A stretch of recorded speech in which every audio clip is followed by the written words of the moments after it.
তুলসী পাতার উপকারিতার কথা জানে না এমন মানুষ আমাদের দেশে খুব কম আছে। প্রিয় ভাই বোনেরা, আসসালামু আলাইকুম। তুলসী পাতার উপকারিতার কথা সবার জানা। তুলসী পাতা খেলে কোন কোন রোগের উপকারগুলো পাওয়া যায়। ওষুধ হিসাবে তুলসী পাতার ব্যবহার অনেক পুরানো। এই পাতায় আছে অ্যান্টি ইনফ্লেমেটরি ও অ্যান্টিঅক্সিডেন্ট উপাদান, যে উপাদান মারাত্মক রোগের বিরুদ্ধে লড়াই করে, যেমন ক্যান্সার, ডায়াবেটিস, হৃদরোগ ইত্যাদি। এই ঠান্ডার সময় সর্দি কাশি হলে তুলসী পাতার রস চা হিসাবেও খাওয়া যায়।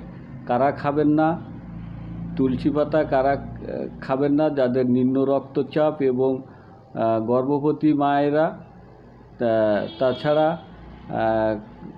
খাবেন না, এবং স্তন্যদানকারী মায়েদেরও না খাওয়া উচিত। ইবনে সিনা ইউনানি মেডিকেল সেন্টার সাতক্ষীরার পক্ষ থেকে আপনাদের সকলকে তুলসী পাতার নিয়ম মেনে খাওয়ার অনুরোধ জানাচ্ছি।